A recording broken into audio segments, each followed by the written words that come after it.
All right, here we go. Another brand new edition of At Bet Parks Presents Stick to Hockey Live. And SanFilippo is in the bullpen, and he's got shit to say. So do I. There's a lot to talk about in this episode. Flyers drafted Cutter Gauthier.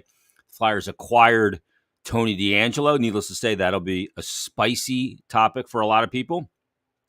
And there's still a lot more work to be done. They just had a pick here a few minutes ago in the third round, 69th overall. I can't remember the player off the top of my head, but I'm here watching it as well in the home studio. You got to get on the Bet Parks app because it is fantastic. I was on the phone with our friend of the show, Colin Thompson, the other day, who plays for the Carolina Panthers. And as I'm on the phone with him, he goes, "Oh my God, my phone's blowing up. We just acquired Baker Mayfield." So I'm like, "Oh, Baker Mayfield." So I went on the Bet Parks app. I'm like, wonder how that's going to affect the futures or the win totals. Those are the kind of things you can bet this time of year. You can bet baseball. You can bet player performances. You can bet runs, pitcher performances, all that. You can also bet futures. So check it out. It's easy to navigate, fun to navigate, easier to win than ever before. So check out the Bet Parks app and use the promo code JASON750, JASON750. That'll get you a $750 risk-free bet. New and existing users, terms and conditions do apply. So again, promo code JASON750. And you get that risk-free bet with the all-new Bet Parks app. So download it today. You do need to be over 21 and present in Pennsylvania. Gambling problem? Call 1-800-GAMBLER. Let's get to them right now from crossingbroad.com. Snow the Goalie podcast and much more. Friend of the show, it's Anthony SanFilippo. What's going on, Ant? Hey, Jay. How's it going, my friend? Nothing to talk about today. Kind of a crazy morning. So what's crazy for me is, we had the draft yesterday, obviously, and we're all sitting there on the edge of our seats, waiting to see what the Flyers do. Do they move the pick? Do they, whatever they move up, move down? They make a trade for somebody? Are they going to trade for Johnny Gaudreau's rights? Like all these things we're waiting for, and then they stand pat and draft a kid. And then we host a show. We did the Snow the Goalie live last night, and we talked about it, and we talked about this trade that happened today as a potential thing that was on the radar. And then, I'm like, all right, well, we did enough yesterday. I can wait till, tomorrow night to really kind of catch up on the hockey stuff again. And I go and teach a class. I teach a class at my alma mater down at St. Joe's Prep in the summer. And I'm like, I'm in the middle of class, and I'm in class, and I got my phone on silent, but I have my watch on. And it is I could just feel it buzzing like non-stop. And I'm like, you're trying to concentrate. Something blew up. What is happening? And I know something is happening, right? And then all of a sudden, then I look between the two. I have a 5-minute break between periods, and I look and I say, oh no, not right now. This couldn't have waited. This could have waited like 2 hours, and we would have been okay. Can't wait for the school bell. I know, right? I'll tell you what I'm going to do first, right out of the hop here. This prick on Twitter, Evan Atkins, he's a total fucking idiot, and he's tweeting people assuming that they're right wingers. So I'll tell you what, Evan, because you had some snide remarks to say, and you didn't apologize for your comment to me. You had some snide remarks to say about the show today. We're going to block you so you can't watch the show. I'll unblock you after. So there you go. You want to be a prick? I can be a prick. All right? I've had enough. I'm fighting back, Ant. You want to be a prick? I'm going to be a prick. You know what? I'll tell you what. Normally, I just let these guys go. Whatever they say. And, sometimes I poke back. As far as nobody hockey, knows my political leanings, though. I never talk about it publicly. So that dude does not know my political leanings. He's making assumptions. Yeah, well, that's the thing. I don't like when they make assumptions, and I don't want to get off topic here, but the other day I found myself in the same boat as you for the first time. Like I wrote a story. It had nothing to do with hockey. It was about baseball, and it was about a play that took place in a Phillies game, and it involved Odubel Herrera. And I was absolving him of a mistake that everybody was assuming that he was making. Yeah. On one specific play in one specific game, and it turned into that. I don't like women. I support people who beat their wives. It's the leap, I right? might do the same. I must do the same thing myself. And it's like, where are you? Who are these people? Yeah. What are they? And I just don't understand where people come from and feel like that they can just say this kind of stuff on Twitter. It just blows me away. You know why? Because it's anonymous. And what Twitter has shown us is there's a lot of assholes in the world. And what it also showed us is that you can't fix dumb. Yeah. You can't fix it. No, you're There's right. a lot of really good people on Twitter, but there's a lot of trash on Twitter too. By the way, Thomas messaged in and said Kaplan was the Flyers pick at number 69. I don't know. It's not Gabe Kapler. Oh my. Wasn't he? He's another American kid, right? Yeah, from the USNTDP. Yeah. I think he's big body too. I think he's going to BU, if I'm not mistaken. He is, correct? Yeah. That's so you got one draft pick going to BC, the other one going to BU. That's good. Play with Jay O'Brien. There you go. Let's start with the trade first. We'll cut back to Cutter Gauthier and what lies ahead, and Johnny Gaudreau and the Alex DeBrincat trade to Ottawa, all that stuff. But let's start with what's hot off the press. We just got the official email and the press release that the Flyers have acquired Tony DeAngelo. They give up, let's see here, a 4th-round pick, 101st overall in this draft. They give up a 3rd-round pick in next year's draft. So they don't have a 2nd or a 3rd next year. They have an extra. They do have a 3rd. They have 3 thirds. They had an extra 3rd, didn't they? They had actually 2 extra 3rds because they gave up the lowest of the 3 3rd-round picks. Oh, there you go. Okay, yeah. And they gave up a 2nd-round pick in 2024 in exchange for Tony DeAngelo, who looks like they've extended to a 2-year contract around $5 million AAV. Yeah. Ant, your first impressions of the deal? Obviously, he's a divisive player, although he didn't have any issues in Carolina with Rob Brindamore. I imagine he won't have any issues with a guy like John Tortorella. But what's your thoughts on the deal from a flashpoint? I mean, I'm okay with it. I know everybody's going to sit here and say, well, gee, last summer, let's see, Chuck Fletcher had to trade a 2nd-round pick to get rid of an offensive defenseman in Shane Gostisbehere that was worth $4.5 million a year. And now he traded another 2nd-round pick to bring in another offensive defenseman who scores, that number of points at $5 million a year, and say, oh, that's great management of the team.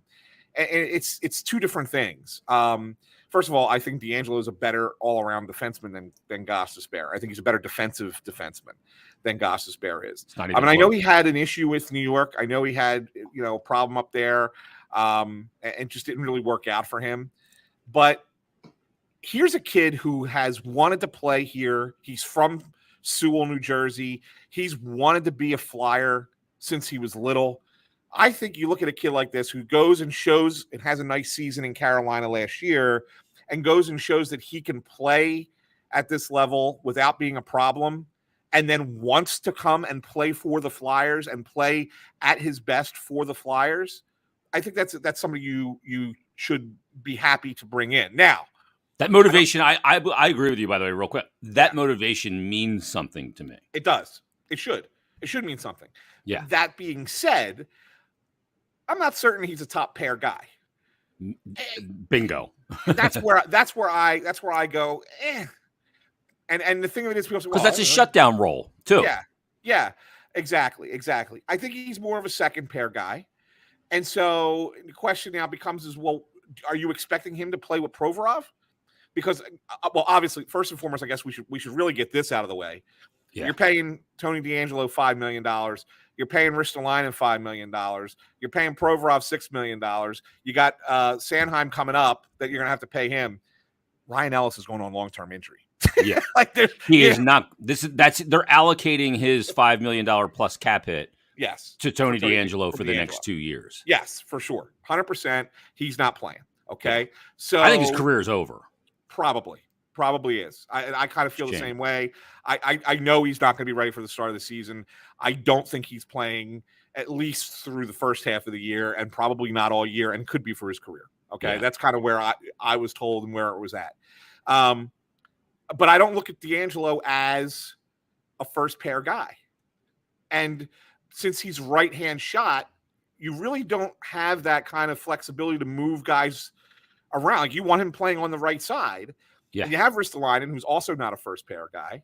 Exactly.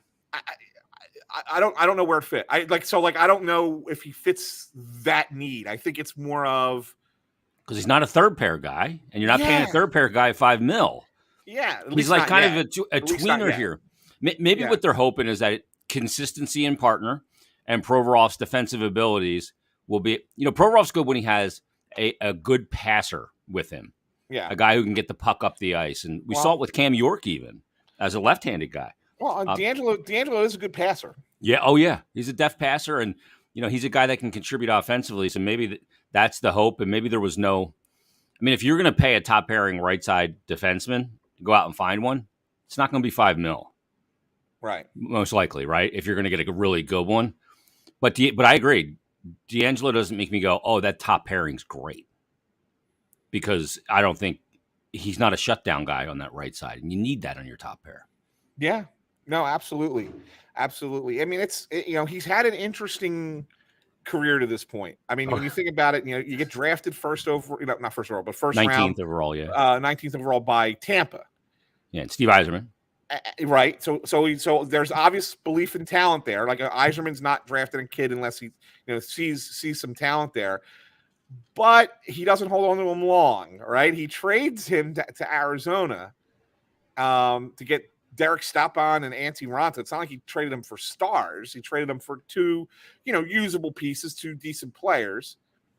Then he ends up no, I'm sorry. He trades them to Arizona for a second round pick. Then they goes from Arizona to the Rangers. That's for the Antti Raanta and Derek Stepan. I'm sorry, that was the other way around. I had it backwards. So and then he had the blow up in the locker room there. I think it was with Georgiev, right? Yeah. And that gets him basically booted off the Rangers. Yeah. He gets signs with Carolina, and then he has the reclamation year. I mean, but again, 1920 before the pandemic, he was having a really good year with the Rangers. Yeah. He's put up some really good numbers in the league. I mean, he definitely has. Yeah. I mean, as a defenseman, he played 64 games this year, 10 goals, 41 assists, 51 points. In that 1920 season, 68 regular season games, 53 points, 15 goals, 38 assists. You're not talking about a guy that can't be productive, but there's baggage that comes with him, man. Yeah. And, I mean, people are still commenting about the Kate Smith statue. And obviously, Tony DeAngelo is a Republican and has been very outward about it, although he hasn't in the last year.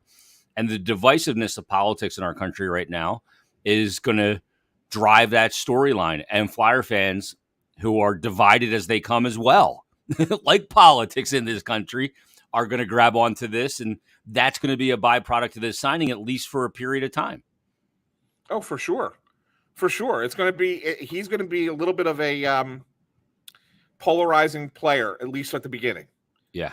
And people are going to say, I'm not going to watch them ever again. I'm not going to a game because you signed him. We're going to get all that. Yeah. You're going to get that at the beginning.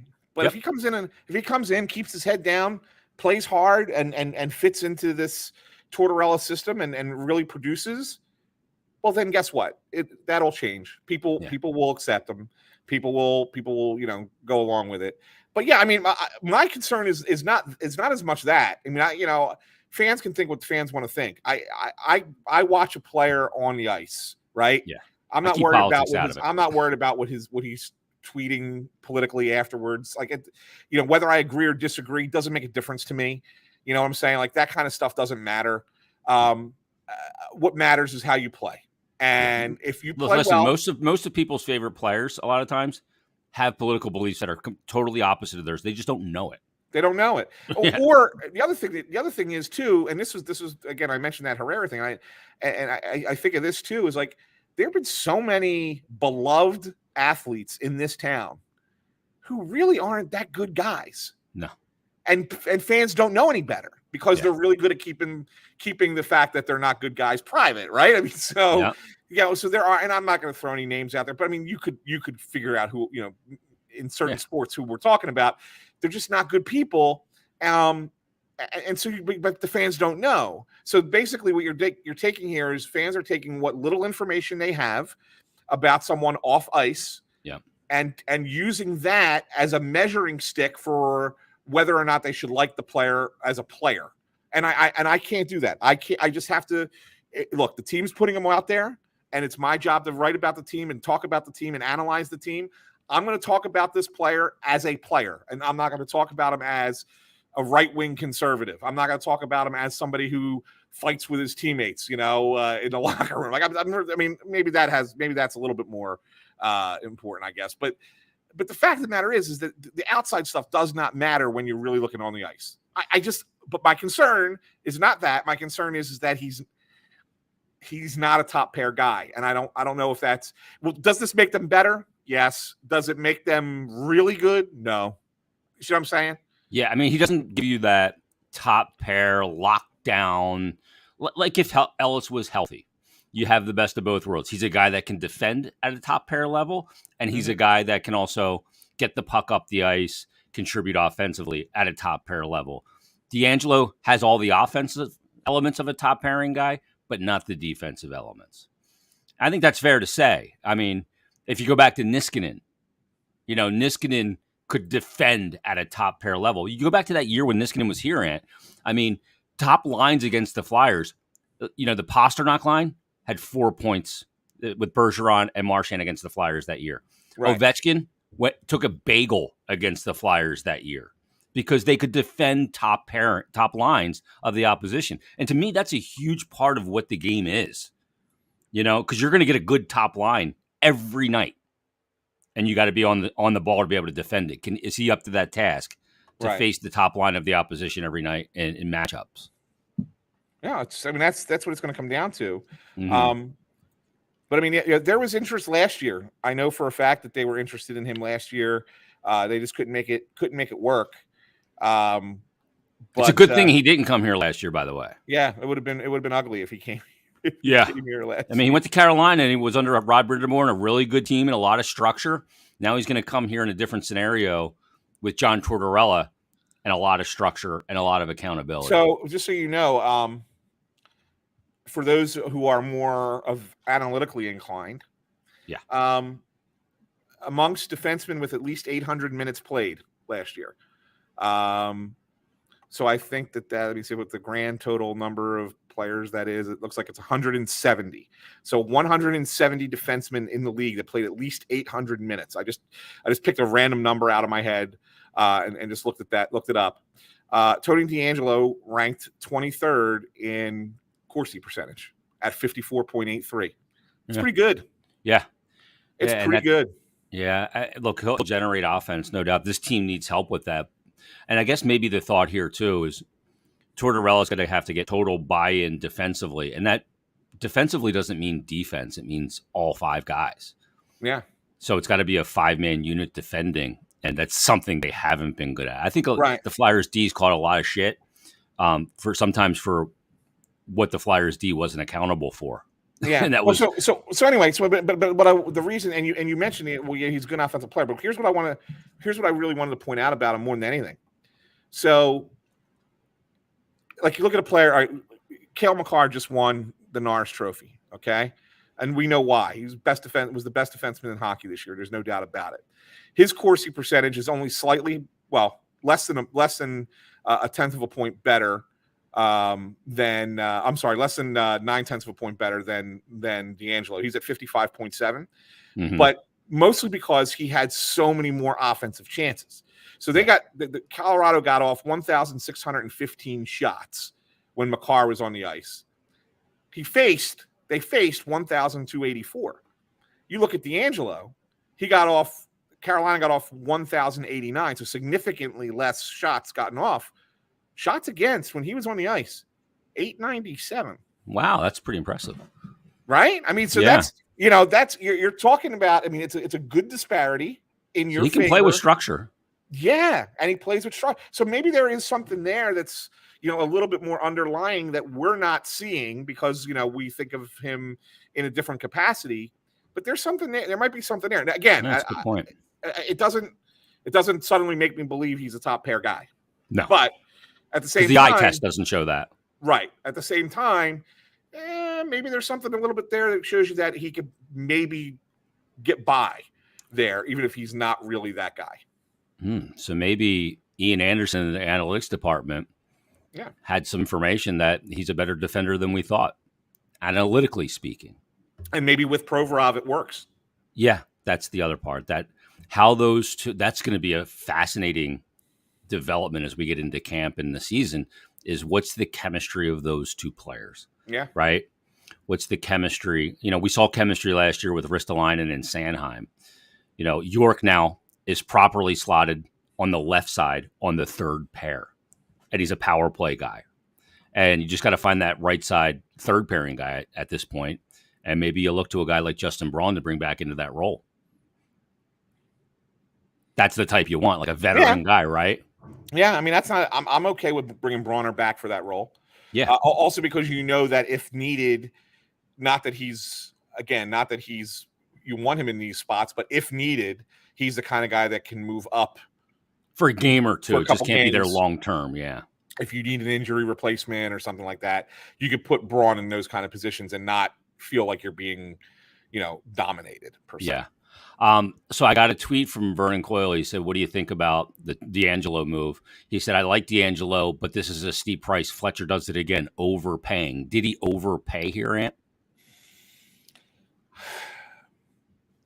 I don't know. I mean, because the thing that softens it is that picks in 3 different drafts. Right. It's 3 different drafts. You had an extra pick in the 3rd round next year. You had 2 extra picks in the 3rd round next year, and you gave up the lowest of those extra 3rd rounders. The 4th rounder is this year, correct? Yeah, in this draft of 2022. So it's a fourth round pick in a draft that's not a deep draft. Yeah. So that's okay, and you got a 7 in return. So it's really, I mean, you're just you're moving down a bunch of spots, but that's okay, whatever. The 2nd round pick is the one everybody's going to talk about. That's in 24, but let's keep in mind that they picked up an extra first in 24. So it's not like they're short picks in 24. They have 2 1s and no 2. So in essence, they're kind of where they should be, right? With those picks. I mean, is it probably too much to pay for Tony D'Angelo? Yeah, but only slightly. Like, I'm not going to sit here and go, "Oh my God, what an awful overpay by Chuck Fletcher." It's a slight overpay, but not anything that I would sit here and say, we really, really needed to hang on to those picks. Especially when you have 3 third rounders in that one draft. Yeah, I mean, what are you going to do with it? I mean, it's 3. Yeah, and how many third rounders? How many third rounders make it? I think it's about 12%. Right, in the 3rd round. 65% of first rounders. Yeah, I believe it's about 22% in 2nd round, and 3rd rounders is about 10 or 12%. Yeah, make it to the NHL. So you just gave up a lottery ticket. Yeah. Well, some people go, "Well, you could have got Braden Point in the 3rd round. You could have got Brad Marchand in the 3rd round." Yeah. And you could. Sure, you can. But I mean, that's what I'm saying. Those guys are more lottery tickets than anything else. So exactly. Yeah. I don't know. I'm not a big believer in hoarding draft. I'm also not a big believer in giving up a ton of draft picks. But I'm also not. I don't think that you need to hoard them per se. Yeah. So you got to use them as equity. Yeah, I mean, look, here's the other thing. You could always get picks back down the road. So by trading future draft picks, you sit there and go, "Oh man, they traded a 2 in 24. Okay, could they get that 2 back at some point in the next 2 years? Yeah. Sure, you can get it back in some other deal. You can keep bumping it down the road. And then maybe you find a way to get a 2 back in 24, but you trade a 2 in 25 or 26. Yeah. And then you could sit there and say, "Well, look, if you really look at it this way, that's the pick that they ended up giving up for D'Angelo all those years ago. Does it really bother you then?" I mean, there's ways of playing that game, and so I don't really think it's that bad of an overpay. I don't. Lou Papa messaged in and he said, "Is D'Angelo going to be able to behave himself?" Well, he did last year. Yeah. Under Rod Brindamore, who, like, Rod Brindamore is going to, like, "Dude, none of that shit's going to happen here." Yeah. Like, it's going to be real clear in the meeting, right? Before they signed him. Like, that's not going to fly here. I'm not going to put up with it. Not even a hint of it. I imagine Tortorella is going to approach it in the same manner. Yeah, and not only that, do you really want to run the risk of having a bad experience in your hometown? No. You don't want to tarnish. You don't want to shit at home. Right. That's why I think players don't like to come play at home a lot of times, because they don't want to. They don't want to cross the streams and ruin their hometown by going there and being, a piece of crap. Yeah, but I mean, nevertheless, I mean, so I think from that perspective, I think you'll get the good Tony. But the interesting thing is, and we haven't even touched on this, Jay, is, Tony and Johnny are pretty close.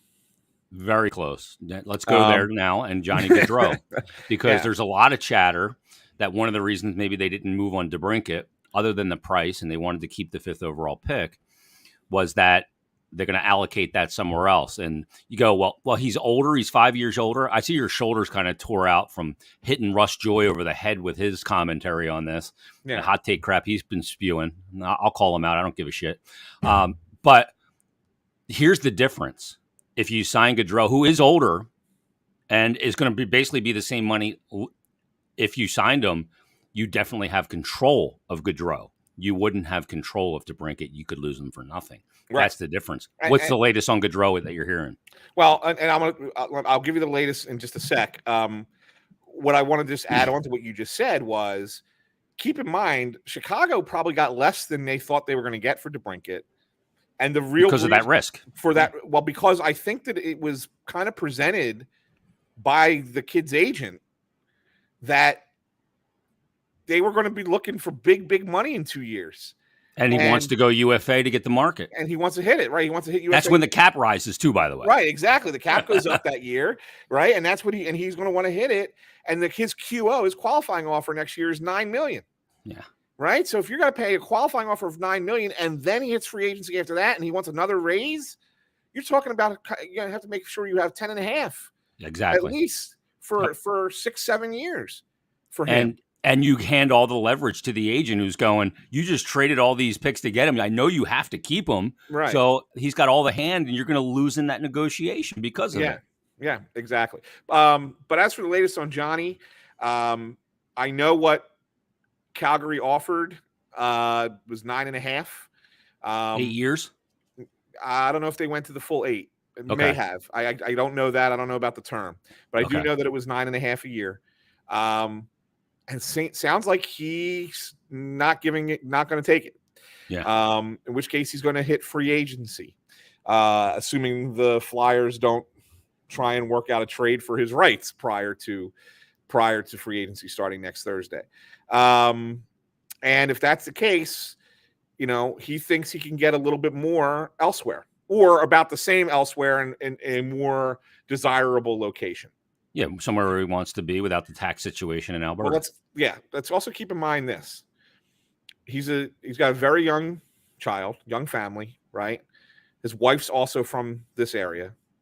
If you're going to go somewhere where you want to settle down with a family and your family's from this area and her family's from this area, do you want to be in Calgary, Alberta for the next 8 years? That's far away. With a young child. Yeah. Or do you want your grandparent, the grandparents to be around to see them and whatever and all experience all that? Like, that's part of it. That doesn't necessarily lock in the Flyers. Doesn't lock in the Flyers. It's Jersey in play too. Jersey's in play, the Rangers, the Islanders. I mean, any of those teams. Really, Washington. I mean, you could pick any of these teams and just have the family be within 2 hours drive and it would be okay. So I mean, it's not like it's a guarantee for Philadelphia, but I think that's kind of more of what he's thinking.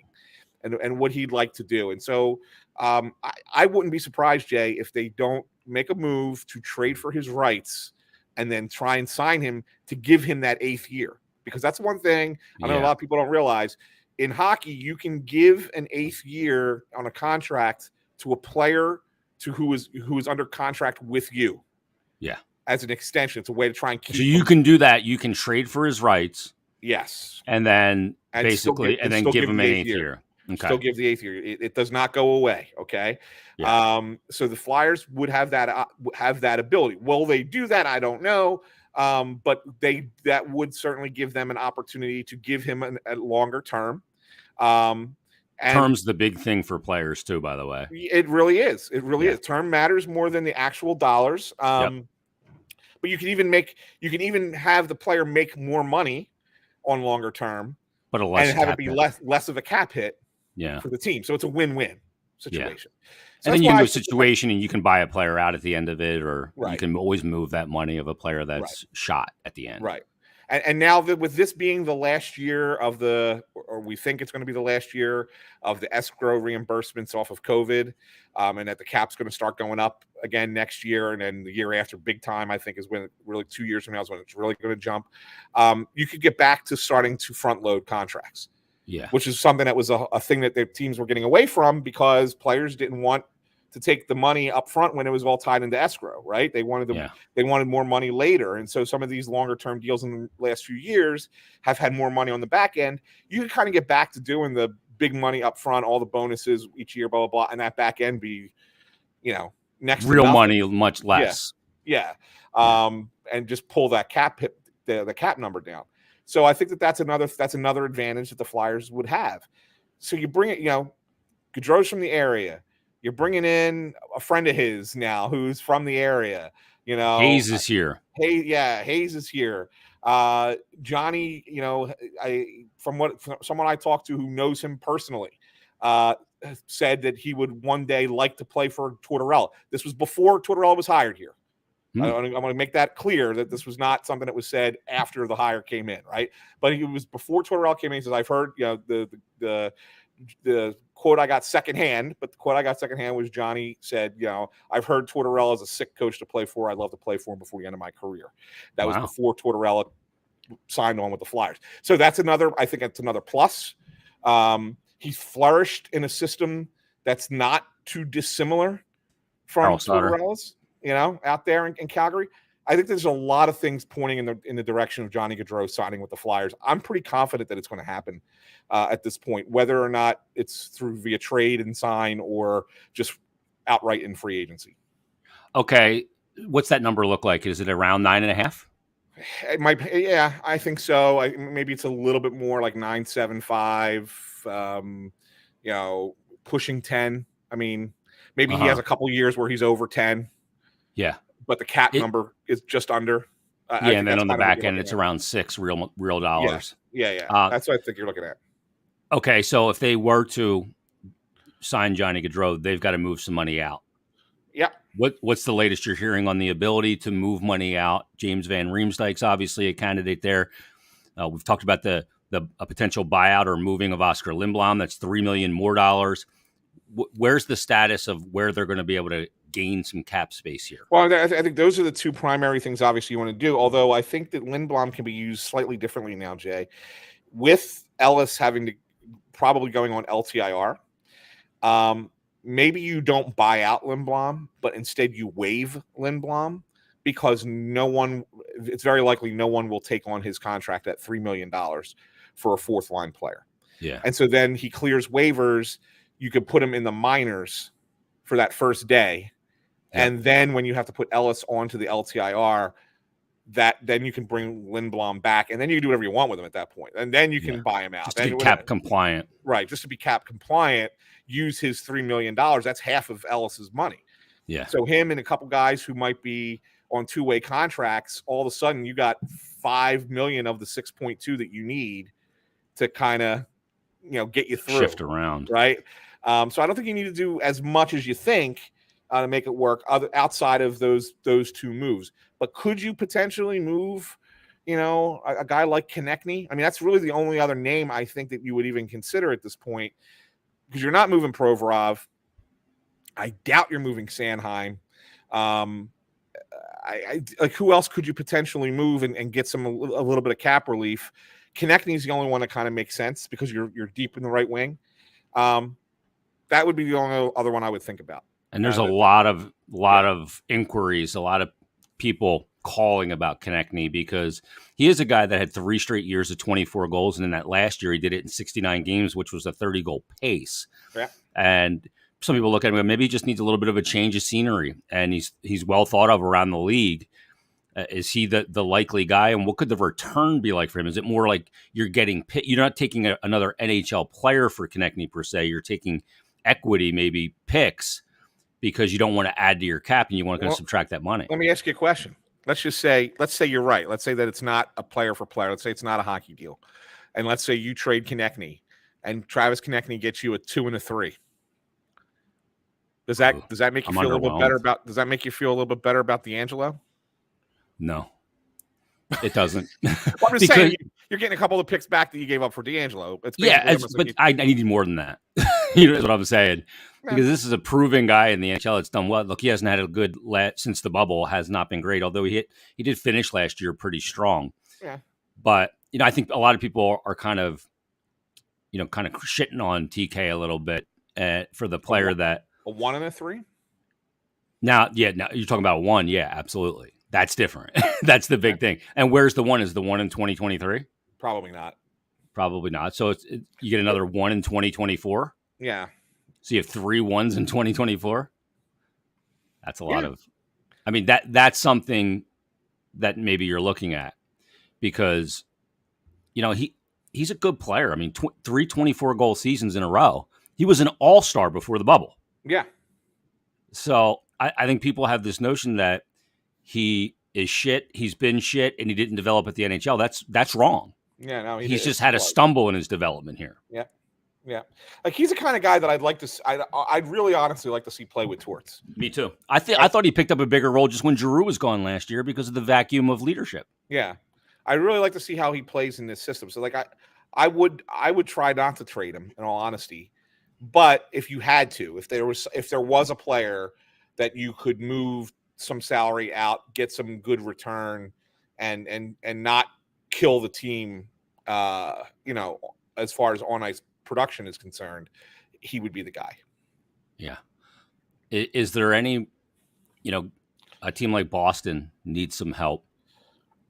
Is there a player like Hayes that would be available to a team like Boston? For obvious reasons, it's where he's from, and those kind of things. I know Bergeron's coming back, but they're a team that needs center depth. That's a wow question, Jay. You kind of caught me off guard with that one. Wow. I know Hayes is excited to play for Tortorella, and I know that Tortorella said that he thinks there's more there when it comes to Hayes. Yeah. So it's probably unlikely, but you could shed a lot of money there. Wow. I mean, if Boston was willing to take that contract, exactly, then Sweeney's a gunslinger. Then I say yes, but I was not expecting that. Yeah. In all honesty, I really was not.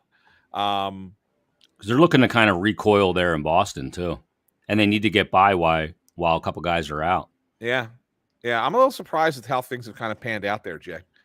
Me too. I kind of thought that maybe that the way things were looking with firing the coach, and then I thought Bergeron was going to go into retirement, and with the guys being injured and be out for a while, I thought this is going to be Pastrnak question mark. Yeah, I thought this was going to be a Boston reset year. Yeah, maybe you kind of tank it this year, but then you have some guys coming back next year, off of those injuries and getting healthy, and then all of a sudden maybe you end up with one of those top picks, and now they're good again. They can refuel and overnight almost. So I mean that's kind of what I thought was going to happen. Now I don't know where what their plan is. I mean, Don't DeBrusk has rescinded his trade request. Yeah. So a lot of moving parts there.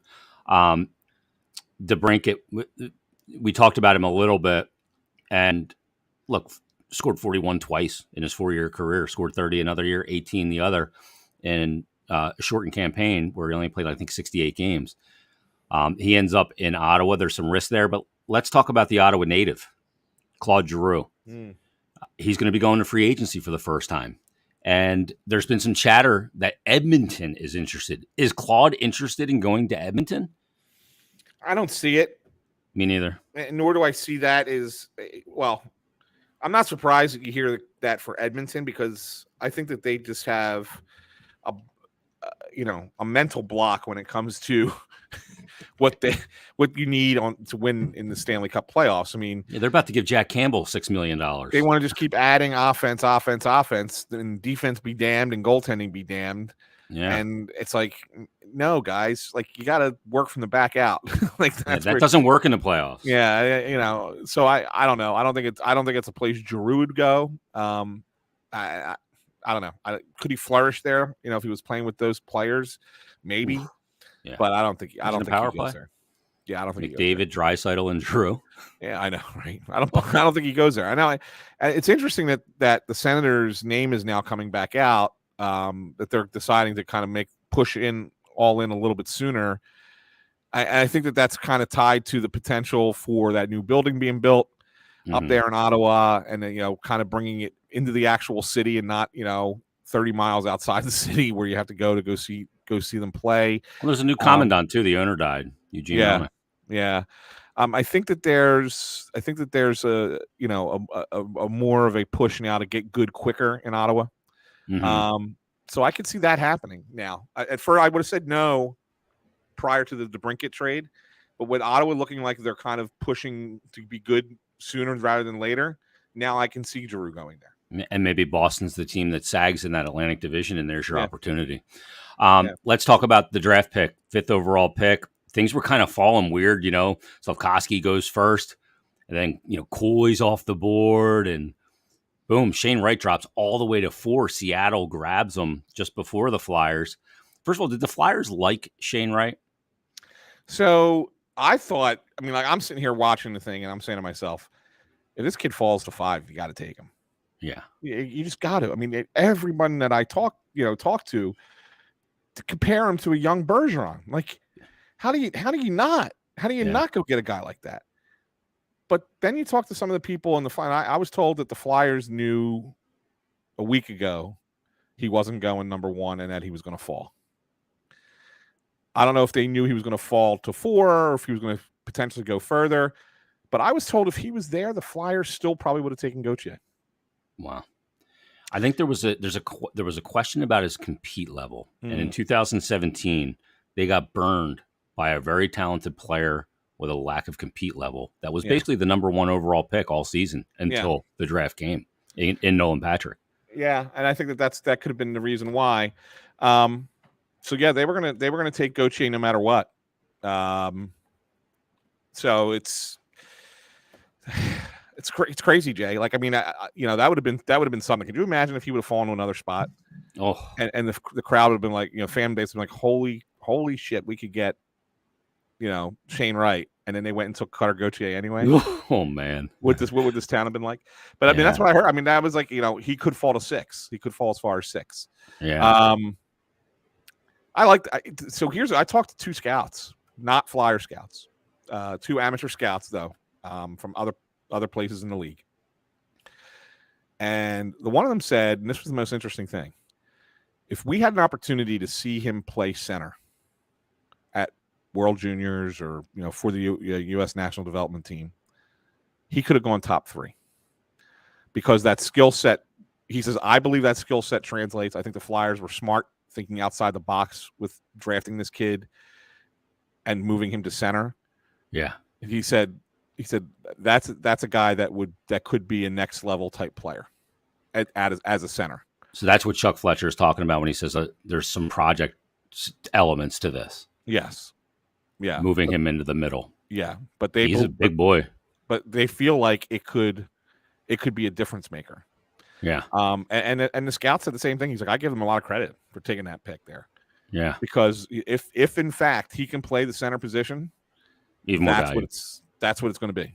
He's going to be more valuable. He's going to be that much more valuable player and would have gone sooner had we had the opportunity to see him play center against similar competition. The release is unbelievable. Yeah. Like he can shoot the puck. He made 34 goals last year, I think in 65 games-ish for the NTDP. It was his first full year there. Right. I talked to him right after he was drafted, and his mom's from Reading. Yeah. I didn't even know that. So he's still got family in the area. Like his aunt still lives here. His grandmother's originally from his maternal grandmother's originally from Philly. Yeah. It's interesting if you look at his dad's career, and it's really kind of funny. Like he's been all over the place. So his dad played for 15 years in the minors, and he bounced around from city to city. He was all through the Southeast. I think it was like Louisiana and Kentucky and Pensacola, Florida. He played some like in Moncton and St. John, Newfoundland, and wow. And then he had a quick pit stop. He was in Reading for 1 year.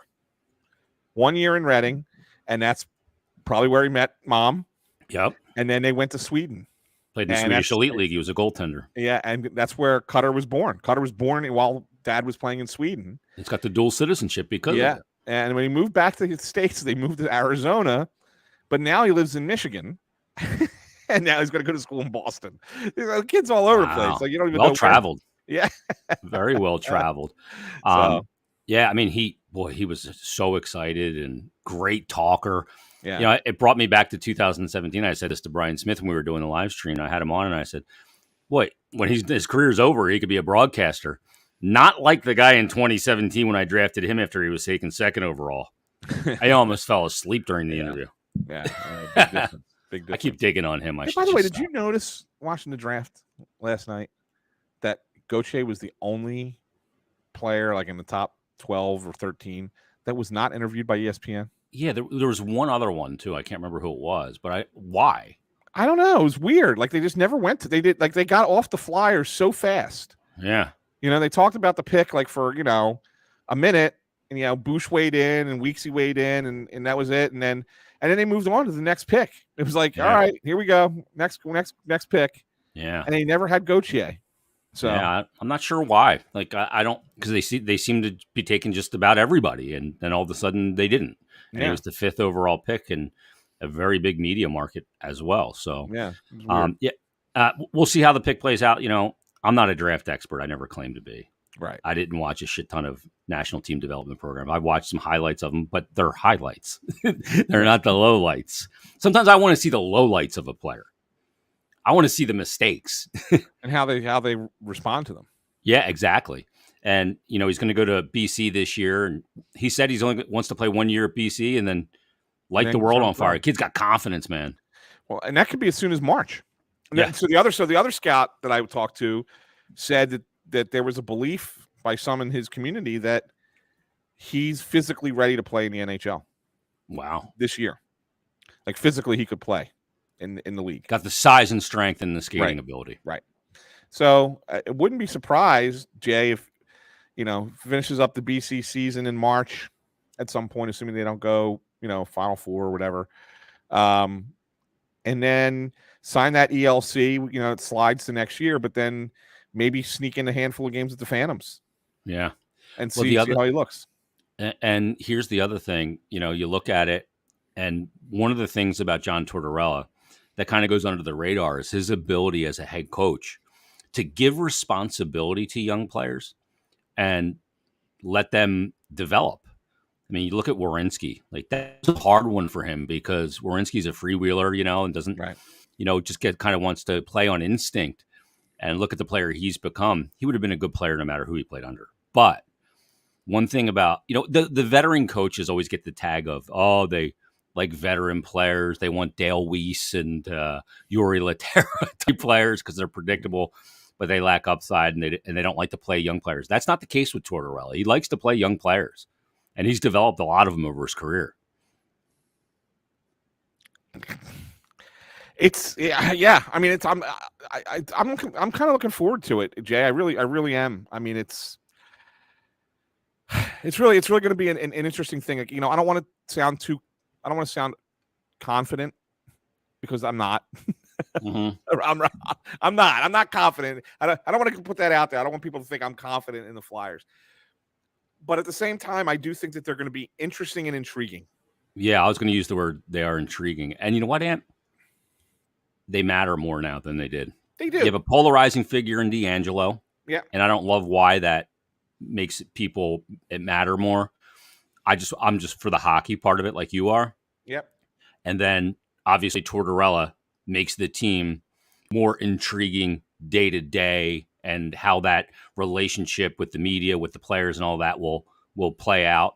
And if they end up with a guy like Johnny Gaudreau in free agency, geez, then you have high-end talent. 115 points last year for Daryl Sutter. That's not easy to do under Daryl. Correct. Daryl's as staunch as they come. And that's the thing. So then if you have a healthy team, and you're getting some of these players back, and you're ready to go forward with this, then I say, yeah, this is a team that's interesting, and we can get this going and see them as a competitive team that could compete for one of those back end playoff spots. Maybe they get it, maybe they don't. But hell, that's a lot better to be in come March and April than what the hell we endured this year. Yeah, multiple 10+ game losing streaks. Yeah. Watching AHL players a lot of the times. And Hayden Hodgson, right? Who was in the East Coast League. Yeah, so exactly. Last thing for you, I know you got to run, and we got to run as well. Let me ask you about, I know you had a conversation with John Tortorella. I did as well. Yep. You had a one-on-one with him on Snow the Goalie. What were your impressions of John? And, what do you think of how he's going to handle this situation and what's in front of him here in Philadelphia? I thought that he was a really, really interesting character. He really was. I mean, you get to know him on a different level when you talk to him like that, right? And I'll be honest, we spoke for a bit before we recorded as well, and you really kind of get to know the guy and what makes him tick. Yeah, you know what I'm saying? And from just that conversation, again, I talked to him for almost an hour that day total. From that conversation, I'm really looking forward to covering him, working, around him, with him, and seeing what he can do here, because I think that there's a possibility that it could work really well for this organization. Yeah. Maybe not first year, and maybe it never gets there. Maybe it gets close but doesn't get there, because who knows what his shelf life is ultimately going to be? Is it just the 4 years and that's it? Who knows? But I do think it's going to be an interesting time with him behind the bench, and we're going to enjoy him. And I think the fans are going to enjoy him, and I think he's going to make the Flyers relevant again. And that's what's the most important thing. Not even if they, become a contender for the Stanley Cup under Tortorella. I mean, although that's the team's hope, but just be relevant again. Yeah. And I think that he can do, and that's where I have confidence in Torts. Yeah. And Valerie Camillo actually just wrote an op-ed piece. I think it was in the Hockey News. Yeah, I know you commented on it about getting reporters back in the locker room and how important that is with a guy like Tortorella. And it's incredibly important because you can get individual information and storylines. Yeah. And not only that, we can't let the teams dictate the narrative. Yeah.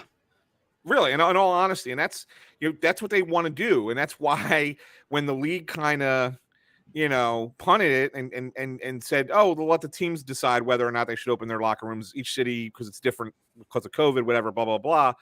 Well, immediately the teams, whether no matter what the COVID situation was, they were going to protect their players, and they were just going to say, nope, sorry, can't come in the locker room. Can't come in the locker room. Can't come in the locker room. And we wouldn't have access. And the only access we would have is only as a group, only in like 5-10 minute spurts, and only in a press conference setting. You can't get any information that way. It's controlled. It's completely controlled by the team. Yeah. Reopening the clubhouse or the locker rooms and both at the practice facility and at the Wells Fargo Center and all across hockey gives us the chance to really talk to these guys and really learn what's making them tick, how they're feeling about things. And really that kind of byplay is needed, because sometimes that helps a team. Yeah. Sometimes a coach will read something in a story that one of us has written and be like, I didn't know that was going on. I didn't know that, whatever. But and then they address it, right? Yeah. So I mean, those things do happen. So I mean, it's all for the good of the organization. It's not like there's anything to hide, right? Just come out and talk to us, and let's do it the old-fashioned way. It was good back then. Yeah, absolutely. And this was awesome. Thanks so much for doing it. Check out Ant's work on crossingbroad.com, both covering the Flyers, obviously, and doing a lot of Phillies coverage now as well, and also on Snow the Goalie and much more. Thanks for doing this, Ant. You got it. Anytime, Jay. Thanks. There he is, Anthony SanFilippo. We thank him for joining us on Bet Parks Presents Stick to Hockey Live, where there was a lot in there, from D'Angelo to Gaudreau to DeBrincat to Cutter Gauthier to Claude Giroux. We covered it all in this past hour, and I hope everybody enjoyed it and got something out of it. I love having Ant on. Love talking to Ant. Ant's got a lot of old school reporter in him and new school technology. So good combination of the two. And we always love talking to him. So thanks to him for joining us. And thanks to everybody watching. Let me tell you about Bet Parks, because Bet Parks, the new app, is fantastic.